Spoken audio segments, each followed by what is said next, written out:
श्री राम राम रघुनंदन राम राम, श्री राम राम भरताग्रज राम राम, श्री राम राम रणकर कस राम राम, श्री राम राम शरणं भव राम राम। माता रामो मत् पिता रामचंद्र, स्वामी रामो मत्सखा रामचंद्र, सर्वस्वं मे रामचंद्रो दयालुर्नान्यं जाने नैव जाने न जाने, अंजनानंदरं वीरं जानकी शोकनाशनं, कपीसमक्षहन्तारं वन्दे लंका भयंकरं। भक्ति भक्त भगवंत गुरु चतुर्नाम वपुएक, इनके पद वंदन किए नासत विघ्न अनेक। बोलिए श्री राघवेंद्र सरकार की जय, रामायण श्री राम कथा की जय, श्रीमद् गोस्वामी तुलसीदास जी महाराज की जय। परम मंगलमय परात्पर अखिलेश्वर अचिंत कल्याण गुणगण निधान सर्वेश्वर सर्वाधिपति, श्रेष्ठ आचरणवान प्रजा के सुखदाता आनंद कंद श्री रामचंद्र, कौशल्य आनंद वर्धन अवध नरेंद्र नंदन श्री रघुनंदन, विदेह वनस जयंती जनक नरेंद्र नंदनी, भास्वती जगदीश्वरी माँ सुनैना की आंखों की पुतलिका, विदेह जा जनकाधिराज तनया जनक राज किशोरी बेदेही मैथिली, श्री राम प्राण वल्लभा श्री जानकी जी। इन दोनों युगल सरकार के पावन चरण अरविंदों पर कोट सनमन नतमस्तक वंदन एवं अभिनंदन। तीनों मैया चारों भैयाओं के चरणों में कोटि कोटि प्रणति, अनंत बलवंत गुणवंत श्री हनुमान जी महाराज के पावन चरण कमलों पर कोटि कोटि प्रणाम। समस्त भूतादिक शीय राम मैं सब जग जानी, करहूँ प्रणाम जोर जुग पाने। हम सबका परम सौभाग्य राम कथा मंदाकिनी पर अवगाहन करने का जीवन में सद सौभाग्य प्राप्त कर रहे हैं। और इस समय हम सब अवध धाम पर बड़ा ही पावन चरित्र प्रसंग पर बने हुए हैं। प्रभु राम लक्ष्मण भरत शत्रुघ्न चारों भाइयों का सुंदर ब्याह जनकपुर में हुआ है, और सब अयोध्या धाम को वापिस आए हैं। बड़ा ही आनंद उत्सव, नित्य ही मंगल बधाई हो रही है, तरह तरह के उत्सव हो रहा है। एक दिन महाराज सभा पर बैठ करके दर्पण देख रहे थे, और दर्पण में जब उन्होंने देखा तो एक उनको दृश्य दिखा जो उनके मन में बड़ा गहरा एक विचार मंथन प्रकट किया। निरीक्षण कर रहे थे, और क्या देखते हैं महाराज दशरथ, श्रवण समीप भये सीत के सा, श्रवण समीप भये सीत के सा, मनहु जरठ पनु अस उपदेशा, नृपजुबराज राम कहूँ देहूँ, जीवन जन्म लाहू किन लेहू। महाराज दशरथ ने देखा दर्पण पर कान के समीप कुछ बाल श्वेत हो गए, श्रवण समीप भय सित केशा, मानो बुढ़ापा उपदेश कर रहा है कि राजन, अब वह समय आ गया है जब राम को युवराज पद प्रदान करो। सज्जनों, यह जो कान के पास सबसे पहले बाल सफेद होते हैं, उसके पीछे परमात्मा का यह संदेश होता है। मानो भगवान कहना चाहते हैं कि अभी तक तुम घर गृहस्थी माया मोह पर लगे रहे, है ना, अभी तक संसार के लिए तुम व्यस्त रहे, अब ठाकुर जी के कार्य भजन पर व्यस्त होने की बारी आ गई। यानी वह काले काले पहले बाल होते हैं, फिर श्वेत हो जाते हैं, उज्जवल हो जाते हैं, काला। ऐसे ही जीवन में हम सब जब घर गृहस्थी पर रहते हैं भगवान से हट करके, वह काला कर्म है, और जब हम भगवान की ओर बढ़ते हैं तो वह हमारा श्वेत कर्म हो जाता है। मानो वह श्वेत बाल अब कहना चाहते हैं कि अब बहुत घर गृहस्थी में फंसे रहे अभी तक, अब इससे निकलो और भगवान का भजन करो। देखिए, हम सब संसार में निरंतर ऐसे स्वयं को डुबो लेते हैं ऐसे माया मोह में हम फंस जाते हैं कि हम कभी यह जान ही नहीं पाते हैं कि हम हैं कौन। कभी बोध ही नहीं हो पाता है आत्म स्वरूप का। आत्म स्वरूप का बोध यानी आत्मा का बोध शरीर तक ही सीमित रह जाता है। व्यक्ति जन्म लेकर के और मर जाता है। उसका नाम ये था, उसका शरीर ये था, उसकी उपलब्धि ये थी, लेकिन वह आत्म स्वरूप का बोध नहीं हो पाता है महाराज। और आत्म स्वरूप का बोध होता भी नहीं है सहजता से, अपने द्वारा संभव नहीं है। ये जब भगवान की विशेष कृपा होती है, गुरु आचार्यों की कृपा होती है, तब जीवन में ऐसा जो है तो अवसर प्राप्त होता है। एक कथा आती है कि जैसे हम सबको भी ये जो तन मिला है, नर तन, ये नर चोला मिला है, ये भी बड़ा अमूल्य है। समुद्र के किनारे पर दो मनुष्य टहल रहे थे, और टहलते टहलते उन्होंने एक एक कोई हाथ में टुकड़ा पाए। और वह टुकड़ा कोई साधारण टुकड़ा नहीं था, वह तो बहुमूल्य रत्न हीरा था। एक एक हीरा का टुकड़ा पाए। एक नो एक ने तो उसका ज्ञान न होने के कारण उसको पत्थर समझ करके वहीं पर कुछ बच्चे खेल रहे थे तो बच्चों को दे दिया। तो बच्चों ने जब उस टुकड़े को लिया, चमकदार वस्तु, कुछ देर खेले, वह बच्चे भी थे, वह भी अबोध उस रत्न। इसलिए जब तक मन भर गया खेलने से तो वहीं पर धूल पर फेंक दिए। और जो दूसरा था वह हीरे के जो है तो स्वरूप को जानता था कि ये हीरा बड़ा अमूल्य है। तो वह हीरा ले जा करके जौहरी के पास और उसको भजाकर बहुत सा द्रव्य धन पा करके वह एक संपदाशाली वैभवशाली मनुष्य हो गया, और वह सुखी हो गया जीवन में, उसकी दरिद्रता समाप्त हो गई। इसी प्रकार ये कथा हमारे जीवन का आत्मदर्शन कराने वाली है। अगर इसको आध्यात्मिक रूप से समझें तो हमारा यह जो शरीर है, यह मोक्षदायी हीरा रूप ही मनुष्य शरीर है। और इस शरीर को पाए तो बहुत प्राणी है, किंतु अधिकतम लोग इस नर्तन को केवल भजन भक्ति से हट करके केवल संसार में ही लगाए हुए हैं, है ना। और भजन भक्ति से हट करके इस मन रूपी अबोध बच्चे को विषय भोग रूपी खेल को दे देते हैं खेलने के लिए। तो इसका फल क्या होता है? यह मोक्षदायी नर्तन को अबोध मन विषय भोग माया मोह रूपी जो है धूल में समाप्त कर देते हैं, जिससे जीव का आवागमन बना रहता है, पुनरपि जन्म पुनरपि मरणम।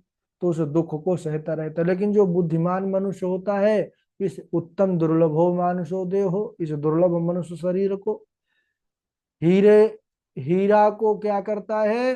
संत रूपी सदगुरु के पास, सदगुरु यानी जौहरी, जौहरी रूप ही गुरु है, उसके पास जाकर के इसका महत्व जान करके और अपने जो है उद्धार का प्रयास कर लेता है। तो जब तक यह काया है, जब तक यह तन है, तब तक आप कल्याण के लिए उपाय कर लीजिए, भजन भक्ति का साधन कर लीजिए। क्यों? क्योंकि जो भोगी जीवन है ना, यह पशु तुल्य है। इसीलिए भक्तिमय जीवन होना चाहिए। मनुष्य जीवन ये भक्ति के लिए ही प्राप्त हुआ है। अब महाराज दशरथ जी भी विचार करने लगे कि अब राज्य पाठ वैभव पर बहुत मन को लगाए रखे। अब यह श्वेत बाल कह रहे हैं कि अब निरंतर प्रभु का ध्यान करो। सब जो राज्य पाठ की डोर है यह अब पुत्र को दे देनी चाहिए। अरे निष्कंटक पूर्ण हुई वसुधा, वश में सब अपने देश हुए। प्रजा निर्भय होकर फूली फली, न कहीं लवलेश कलेश हुए।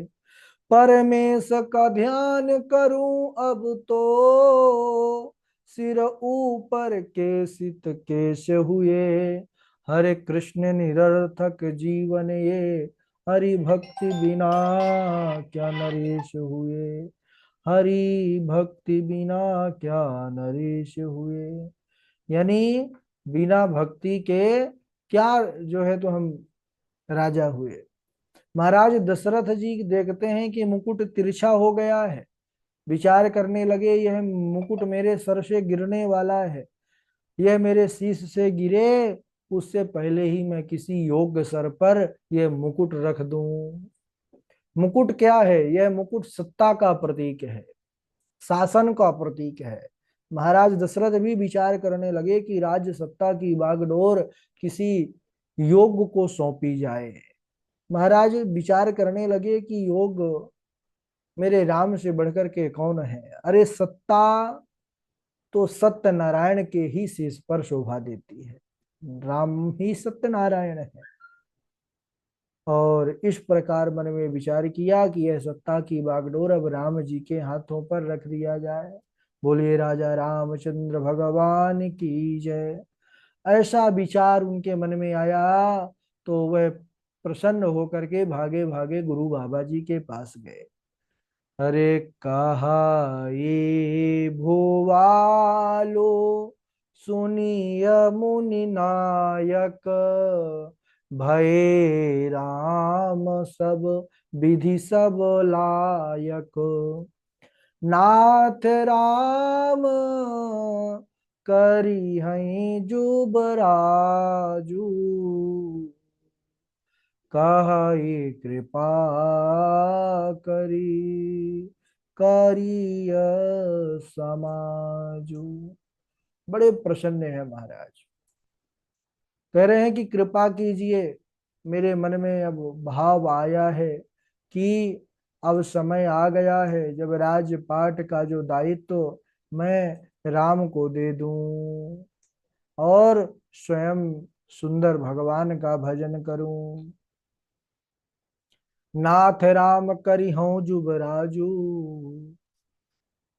और यह केवल मेरा ही मत नहीं है, सेवक मंत्री सब नगरवासी और जो हमारे शत्रु मित्र या उदासीन हैं सब रामचंद्र जी उनको वैसे ही प्रिय हैं जैसे रामचंद्र जी मुझे प्रिय हैं। अब मेरे मन में यही अभिलाषा है और वह आप ही पूर्ण कर सकते हैं गुरुदेव भगवान। देखिए कितने बड़े चक्रवर्ती सम्राट, फिर भी कुछ करना है। सबसे पहले गुरुर आज्ञा, गुरु जी की आज्ञा होनी चाहिए। महाराज दशरथ जी के वचनों को सुनकर के वशिष्ठ जी बहुत प्रसन्न हुए, कहने लगे राजन आपने बड़ा ही उत्तम श्रेष्ठ विचार किया है। बेगी विलंबु न करी नृप, साजी सबो ही समान, सुदिन सुमंगल तब ही जब राम हो जुबराज।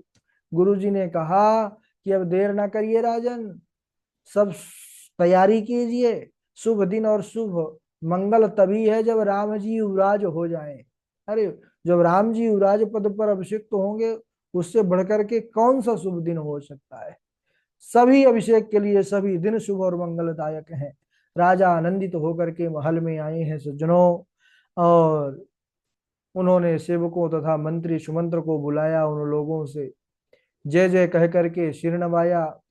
तब राजा ने सुंदर मंगलमय वचन श्री राम जी को युवराज पद देने का जब उनसे कहा तब बड़े प्रसन्न हुए। कहा यदि पंचों को यानी आप सबको यह मत अच्छा लगे तो हृदय से हर्षित होकर आप लोग रामचंद्र जी का राज तिलक कीजिए। इस प्रिय वाणी को सुनते ही मंत्री ऐसे आनंदित हो गए मानो उनके मनोरथ रूपी पौधे पर पानी पड़ गया हो। मंत्री हाथ जोड़ करके विनती करते हैं कि हे जगतपति आप करोड़ों वर्ष जिए, करोड़ों लाखों वर्ष जिए। अरे जग मंगल भल काजू विचारा, बेगिय नाथ न लाई अबारा। आपने जगत भर का मंगल करने वाला भला काम सोचा है, हे नाथ शीघ्र शीघ्रता कीजिए, देर बिल्कुल भी मत करिए। महाराज दशरथ बहुत प्रसन्न है सज्जनों। मंत्रियों के ऐसे वचन सुनने के बाद हर्षित होकर मुनि जी ने मृदुवाणी से सभी सुंदर तीर्थों का जल, औषध, फूल, पान, फल, अनेक प्रकार की मंगल वस्तुओं को गिनाया और कहा कि इसको शीघ्र लाओ। मनोहर मणियों के सुंदर चौक पुरवाए और बाजार को जल्दी से सजाने के लिए कहा। गणेश, गौर और कुलदेव का पूजन करो और सब विधि से ब्राह्मणों की सेवा करो। राम जी की अभिषेक की जो सुंदर खबर है, समाचार है, यह सुनते ही अवध धाम पर उत्सव होने लगा, बधावे बजने लगे। बधावे की धूम जो है, शोर, यह सब जगह व्याप्त हो गई। पूरा रनिवास आनंदित हो उठा। ग्राम के देवी देवता और नागों की पूजा प्रारंभ हो गई। यहाँ महाराज दशरथ जी ने वशिष्ठ जी को बुलाकर राम जी के महलों में शिक्षा देने के लिए भेजा कि आप जाइए गुरुदेव और राम जी को यह शुभ समाचार आप ही दीजिए। गुरु जी का आगमन सुनते ही राम जी आकर के स्वयं द्वार पर खड़े हो गए। उनके चरणों पर गिर करके अर्घ दे करके उनका षोडशोपचार पूजन करके सम्मान किया और उसके बाद अपनी पत्नी भार्या सहित माँ जानकी के सहित उन्होंने पांव छुआ और कर कमल जोड़ करके निवेदन किया कि सेवक के घर स्वामी का जो आगमन होता है यह सब मंगलों का मूल है और आप आ गए, आज यह घर पवित्र हो गया। आज्ञा करिए गुरुदेव, सेवक के लिए क्या आज्ञा है। गुरु वशिष्ठ जी कहने लगे कि हे राघव राम, महाराज दशरथ राज्याभिषेक की सारी तैयारी कर लिए हैं। अब वह आपको युवराज पद देना चाहते हैं, इसलिए आप उपवास, हवन आदि विधि पूर्वक सब संयम कीजिए, जिससे विधाता कुशल पूर्वक इस कार्य को सफल करें, पूर्ण करें। गुरु जी शिक्षा देकर के वहां से महाराज दशरथ के पास चले आए। इधर श्री रामचंद्र जी ने जैसे ही यह समाचार सुना कि महाराज युवराज पद मुझे देने जा रहे हैं, उनके मन में बड़ा दुख हुआ, खेद हुआ। दर्शन कीजिए हमारे राघव जी के स्वभाव का। इतना बड़ा राज्य पद जिसको, इतनी बड़ी प्रतिष्ठा जिसको मिले, उसके हृदय पर क्या दुख आएगा। लेकिन राघव जी को इतनी बड़ी संपदा, इतना बड़ा पद मिलने के बाद भी मन में दुख है, क्यों है। माँ जानकी आई, पूछा कि हे नाथ, आपके मन में ये दुख कैसा, किस बात का खेद है। राघव जी ने कहा कि हे जानकी, विमल बंस यहु अनुचित एकु, बंधु बिहाई बड़े ही अभिषेकु। राघव जी कहते हैं कि जानकी, सारी परंपरा रघुकुल की श्रेष्ठ है। मैं भाग्यशाली हूं कि मेरा जन्म रघुकुल में हुआ, रघुवंश में हुआ। लेकिन एक परंपरा मुझे बहुत दुख देती है। क्या? अरे हम चारों भाई एक साथ जन्मे, एक साथ ही खेल कूद करके बड़े हुए, एक साथ ही गुरुगृह गए पढ़ने के लिए, एक साथ ही यज्ञोपवीत आदि विवाह संस्कार हुआ। लेकिन इस निर्मल वंश में मैं एक ही अनुचित बात देखता हूं कि सब भाइयों को छोड़ करके केवल एक मेरा ही राज्याभिषेक किया जा रहा है। जन में एक संग सब भाई, भोजन समय लेके लीलरिकाई, कर्ण वेद उपवीत भी आहा, संग संग सब भय उछाहा, विमल वंश यह अनुचित कु, बंधु बिहाई बड़े ही अभिषेकु। अरे हम चारों भाइयों में जितना प्रेम है, किसी को नजर ना लगे। सज्जनों, जैसा हमारे राघव जी और इनके भाइयों में आपस में प्रेम है, यदि ऐसा प्रेम भाई भाई में हो जाए संसार में, तो यह पूरा संसार ही स्वर्ग बन जाए। फिर कुछ करने की जरूरत नहीं किसी को। राघव जी कहते हैं कि मैं बड़ा हूं, इसलिए मुझे राजा बनाया जाए, यह परंपरा मुझे ठीक नहीं लगती। पिताजी को इस पर विचार करना चाहिए।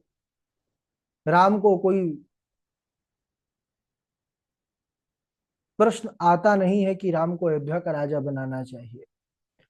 जानकी जी, मैं अपने हृदय की बात आपसे कहूं, अगर अयोध्या का राजा मेरे छोटे भाई भरत को बनाया जाए तो मुझे अधिक प्रसन्नता होगी। मुझे तब प्रसन्नता नहीं होगी जब मुझे राज्य सिंहासन मिलेगा या मेरा युवराज पद में जो है तो यहाँ पर अभिषेक होगा। अरे प्रसन्नता तब होगी जब मेरा परम प्रिय भाई, मेरा भरत गद्दी पर बैठे। यह वह राम है। हमारे राघव जी का ऐसा स्वभाव, ऐसा प्रेम, यह है त्रेता के भाई, जो भाई के सुख की कामना कर रहे हैं। और कलिकाल में तो भाइयों की दशा देख रहे हैं महाराज, आपस में ही मुकदमा चला रहे हैं। एक वो भाई थे जो इतना बड़ा प्रतिष्ठा मिलने के बाद सोच रहे हैं नहीं मुझे नहीं, मेरे भाई को मिलनी चाहिए, दुखी हैं इससे कि मुझे क्यों मिल रहा है। और यहाँ तो महाराज भाई भाई का छीनने में लगा है, और बात नहीं बन रही तो मुकदमे लड़ रहा है। हाँ, मुकदमा लड़ते हैं एक दूसरे से, और अखंड रामायण का पाठ करवाते हैं। भंडारा होता है, पूरा गांव को बुलाते हैं, बगल वाले को, जो घर में बैठा भाई है उनके घर में कोई न्योता नहीं जाता है।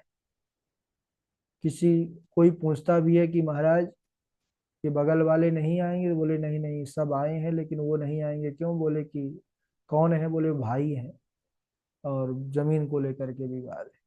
तो ये स्थिति घर घर की है कलिकाल में। और इसीलिए रामचरित्र जीवन में बहुत आवश्यक है। रामचरित्र की कथा हमको प्रतिपल ये उपदेश देती है कि जीवन कैसा होना चाहिए, रिश्ते कैसे होना चाहिए।